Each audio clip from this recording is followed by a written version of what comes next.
নমস্কার বন্ধুরা, power of universe চ্যানেলে আপনাদের সবাইকে অনেক অনেক স্বাগত। আজকে আমি আপনাদের সাথে যে বিষয় নিয়ে আলোচনা করব সেটি হলো মে মাসের মাসিক রাশিফল সিংহ রাশির জাতক জাতিকাদের জন্য।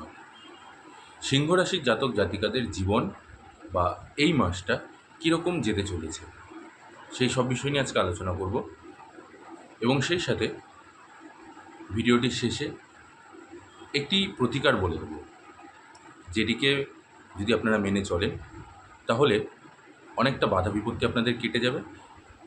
সেটা আমি প্রতিবারই বলে থাকি, প্রত্যেক মাসেই আমি একটা করে আপনাদের প্রতিকার বলে দিই সেই মাসের জন্য, যাতে আপনারা অনেকটা উপকৃত হন এবং আপনারা অনেকে উপকার পেয়েছেনও। তো সেরকমই কিছু প্রতিকার এই মাসেও আমি বলে দেবো সিংহরাশির জাতক জাতিকাদের জন্য।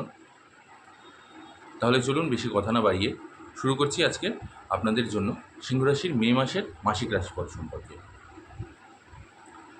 সর্বপ্রথম আমি আপনাদের যে বিষয় নিয়ে আলোচনা করব সেটা হলো আপনাদের চাকরি জীবন, কর্মজীবন এবং ব্যবসায়িক জীবন নিয়ে। কর্মজীবনে এই মাসটা আপনাদের মোটামুটি ভালোই যাবে। সেই সাথে আপনাদের কিন্তু চাকরিতে পদোন্নতিরও একটা যোগ রয়েছে এবং আবার অনেকের ক্ষেত্রে ট্রান্সফার হওয়ারও একটা যোগ দেখা যাচ্ছে চাকরির ক্ষেত্রে। বিশেষ করে যারা আপনারা বেসরকারি সংস্থায় কর্মরত আছেন, যেসব জাতক জাতিকারা, তাদের একটা ট্রান্সফারের যোগও রয়েছে এবং সেটা আপনাদের জন্য ভালোর দিকেই ইঙ্গিত করছে। চাকরির পদোন্নতির যোগ রয়েছে, আয় উন্নতিও আপনাদের বাড়বে। অবশ্যই আপনাদের যখন ট্রান্সফারটা হবে আপনাদের স্যালারিও ইনক্রিমেন্ট করবে।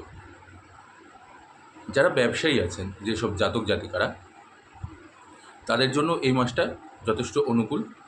আপনারা যদি কোনো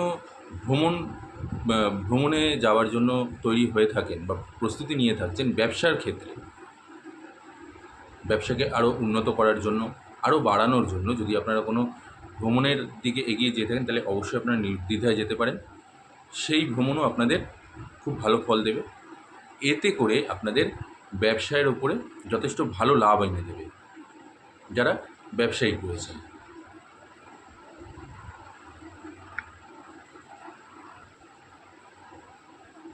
এবার আমি বলবো সিংহরাশির জাতক জাতিকাদের জন্য শিক্ষাক্ষেত্রটা কীরকম যাচ্ছে। দেখুন, শিক্ষার ক্ষেত্রে যদি আমি বলতে যাই তাহলে কিন্তু এই মাসে শিক্ষার্থীদের জন্য যথেষ্ট বাধা বিপত্তির সম্মুখীন হতে হবে। সেই কারণে আপনাদের পড়াশোনায় মনোনিবেশ দরকার, বিশেষ করে যারা উচ্চশিক্ষায় নিজেদেরকে নিয়োজিত করেছেন এবং সেই সাথে যারা প্রতিযোগিতামূলক পরীক্ষাতে নিজেদেরকে এগিয়ে নিয়ে যাচ্ছেন, সেই দিকেও উভয় ক্ষেত্রেই শিক্ষাক্ষেত্রের দিকে জাতক জাতিকাদের জন্য এই মাসটা যথেষ্ট বাধাবহুল এবং যথেষ্ট সমস্যাপূর্ণ আসতে চলেছে। সুতরাং আপনাদের করা উচিত এই মুহূর্তে অবশ্যই একাগ্রতাকে আনা উচিত এবং সেই সাথে বাইরের পরিবেশ থেকে বা বাইরের জগৎ থেকে নিজেদেরকে একটু আলাদা করে পড়াশোনার দিকে মনোনিবেশ করা। তার কারণ যদি কোনো রকম কোনো পরীক্ষা থেকে থাকে আগামী মাসে, তাতে কিন্তু আপনাদের সমস্যা দেখা দিতে পারে। তাই অবশ্যই সেই দিকটা মাথায় রাখবেন। এবারে আমি বলবো আপনাদের প্রেম সম্পর্ক এবং বৈবাহিক জীবন নিয়ে। যারা প্রেম সম্পর্কের মধ্যে আছেন তাদের জন্য এই মাসটা যথেষ্ট অনুকূল। আপনাদের মধ্যে সম্পর্ক আরও ঘনিষ্ঠ হবে, আরও ভালোবাসা আপনাদের মধ্যে বাড়বে। সেই সাথে আপনাদের বাইরে ভ্রমণ করারও একটা যোগ দেখা যাচ্ছে। যারা বিবাহিত দম্পতি আছেন, যেসব জাতক জাতিকারা, তাদের জন্য এই মাসটা যথেষ্ট অনুকূল। আপনাদের মধ্যে প্রেম প্রীতি, ভালোবাসা, সুসম্পর্ক আরও প্রচুর পরিমাণে বাড়বে। স্ত্রীর কাছ থেকেও আপনারা যথেষ্ট ভালোভাবে সম্মান শ্রদ্ধা পাবেন এবং সেই সাথে আপনারা শ্বশুরবাড়ির দিক থেকেও কিন্তু যথেষ্ট সম্মান এবং শ্রদ্ধা পাবেন। স্ত্রীর সাথে হয়তো কোথাও আপনাদের ভ্রমণও হতে পারে। এতে করে আপনাদের মধুর সম্পর্কেরও একটা যোগ রয়েছে এবং যারা অনেক দিন ধরেই সন্তানের কথা চিন্তা ভাবনা করছেন, হয়তো এই মাসেও আপনাদের সন্তানেরও একটা যোগ রয়েছে। তাই নির্দ্বিধায় নিশ্চিন্তে থাকুন, আপনাদের সম্পর্ক যথেষ্ট ভালো এবং সুন্দরভাবে এগিয়ে যাবে। এবার আমি আপনাদের যে বিষয় নিয়ে আলোচনা করব সেটি হলো পারিবারিক সম্পর্ক নিয়ে। পারিবারিক সম্পর্কের দিক থেকে দেখতে গেলে কিছুটা পরিবারের মধ্যে এই মাসে আপনাদের কিন্তু অশান্তিপূর্ণ পরিবেশ থাকবে। তবে চিন্তা করার কোনো কিছু নেই, সেটা সাময়িক। মাসের মধ্যম ভাগ থেকে শেষ ভাগ অবধি যেতে যেতে দেখবেন আবার সম্পর্ক সব ঠিক হয়ে গেছে। তবে প্রথম ভাগে আপনাদের মধ্যে পরিবারের সবার সাথেই একটু অশান্তিপূর্ণ পরিবেশ থাকবে, কথা কাটাকাটি হোক বা ছোটোখাটো কোনো বিষয় নিয়ে একটু মন কষাকষি, যেটা হয়তো আপনাদের ভালো লাগছে না যেই কথাগুলো, সেই কথাগুলো, বা তাদের হয়তো কোনো কথা যেগুলো আপনাদের ভালো লাগছে না, এরকম। তো এরকম একটা পরিবেশ আপনাদের এই মাসের মধ্যম ভাগ থেকে শেষ ভাগ অবধি থাকবে। তবে দুঃখিত, প্রথম ভাগটায় থাকবে। মধ্যম ভাগ থেকে শেষ ভাগে আপনাদের যথেষ্টভাবে আবার অনুকূলে পরিবেশ চলে আসবে। এবার আমি যে বিষয় নিয়ে আলোচনা করব সেটা হচ্ছে আপনাদের স্বাস্থ্য নিয়ে। স্বাস্থ্যের দিক থেকে দেখতে গেলে পরিবারের মধ্যে সবার স্বাস্থ্যই মোটামুটি সুস্থ থাকবে, তবে আপনার স্বাস্থ্যের বিশেষ নজর দেওয়া উচিত। আপনার স্বাস্থ্যের কিন্তু অবনতি ঘটতে চলেছে। কীরকম? রাস্তাঘাটে চলার সময় একটু সাবধানতা অবলম্বন করবেন, তার কারণ আঘাত হতে পারে বা কোনো একটা দুর্ঘটনা ঘটে যেতে পারে, যেই কারণে আপনাদের শরীরে কিন্তু অস্ত্রোপচারেরও যোগ রয়েছে। হয়তো দেখা যাচ্ছে কোনো কারণবশত আপনি হয়তো রাস্তা দিয়ে যাচ্ছেন, হতেই পারে আচমকা কোনো একটা দুর্ঘটনা ঘটে গেলো বা এমনভাবেই কোনো একটা অ্যাক্সিডেন্ট হয়ে গেলো যার কারণে আপনাদের অপারেশন করতে হচ্ছে, অস্ত্রোপচার করতে হচ্ছে এই মাসে। সেরকম একটা কিন্তু যোগ আপনাদের দেখা যাচ্ছে অস্ত্রোপচারের। তাই সেই দিকটা মাথায় রাখবেন। রাস্তাঘাটে যখন চলাফেরা করবেন তখন ধীরে সুস্থে দেখে শুনে করবেন। সেই সাথে সাথে আরও একটা দিক, সেটা হলো আপনাদের খাদ্য অভ্যাস পাল্টাতে হবে। সিংহরাশির যেসব জাতক জাতিকারা আছেন তারা কিন্তু সাধারণত ফাস্টফুড খেতে খুব ভালোবাসে, তেল ঝাল মশলা এই ধরনের জিনিসগুলো খেতে খুবই ভালোবাসে।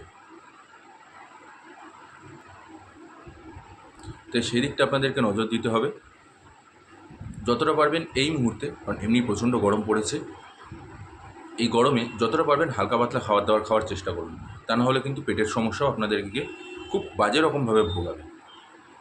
এদিকটা আপনাদেরকে মাথায় রাখতে হবে। তাহলে রাস্তাঘাটে চলাফেরা করার সময় সাবধানতা অবলম্বন করবেন, কারণ অস্ত্রোপচারের যোগ কিন্তু রয়েছেই।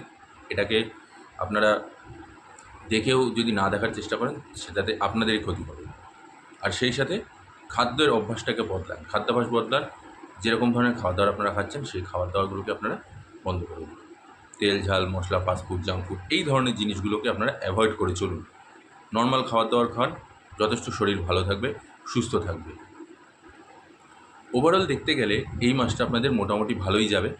তবে আপনাদের যেই জিনিসটা আরও একটু মাথায় রাখতে হবে যে আয় উন্নতি আপনাদের যথেষ্ট ভালো আছে, ব্যয়টা মোটামুটি আপনাদের খরচার মধ্যেই রয়েছে। শুধু দেখতে হবে যে আপনারা যখন রাস্তাঘাটে বেরোচ্ছেন সেটাকে একটু দেখে নেবেন, একটু সাবধানতা অবলম্বন করেই রাস্তাতে চলাফেরা করবেন। এছাড়া আপনাদের এই মাসটা যথেষ্ট অনুকূলে যাবে। আপনাদের মনের ইচ্ছা, আপনাদের পুরনো যদি কোনো রকম কোনো স্বপ্ন থেকে থাকে বা ইচ্ছা থেকে থাকে যেগুলো অনেক দিন ধরে আটকে ছিল, যেগুলো অনেক দিন ধরে বাধাপ্রাপ্ত হয়েছিল, সেগুলোও কিন্তু এই মাসে যথেষ্ট ভালোভাবে এগিয়ে যাবে।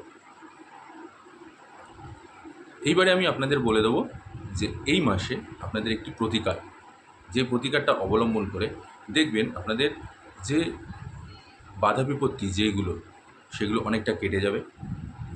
অনেকটা কাজ, সেগুলো অনেক কাজগুলো যেগুলো আটকে ছিল বা আটকে আছে এতদিন ধরে, সেগুলোও দেবেন ধীরে ধীরে গতি ফিরে পাবে সেই সব কাজে। কী সেই কাজ, কী সেই প্রতিকার বলে দিচ্ছি। প্রতিকারটি খুবই সাধারণ। প্রতিদিন সকালবেলায় আদিত্য হৃদয় স্তোত্রের পাঠ করুন। সিংহরাশির জাতক জাতিকারা যেহেতু সাধারণত সূর্যের দ্বারা পরিচালিত হয়ে থাকেন, তাদের স্বামী হচ্ছেন, রাশির স্বামী হচ্ছেন সূর্য, তাই আদিত্য হৃদয় স্তোত্রের পাঠ করলে আপনারা যথেষ্ট ভালো ফল পাবেন। দেখবেন অনেক বাধা বিপত্তি আপনাদের কেটে গেছে, অনেক হওয়া কাজ যেগুলো এতদিন ধরে আটকে ছিল সেগুলো অনেকটা গতি ফিরে পাবে। আপনারা কোনো জায়গায় চাকরির ইন্টারভিউ দিতে যাচ্ছেন, আদিত্য হৃদয় স্তোত্রের পাঠ করে যান, দেখবেন যথেষ্ট ভালো ফল পাবেন। কোনো শুভ কাজ করতে যাচ্ছেন, সেই মুহূর্তেও এই আদিত্য হৃদয় স্তোত্রের পাঠ করুন, দেখবেন সেই কাজেও যথেষ্ট ভালো লাভ পাবেন। আশা করছি আপনাদের ভিডিওটি ভালো লেগেছে।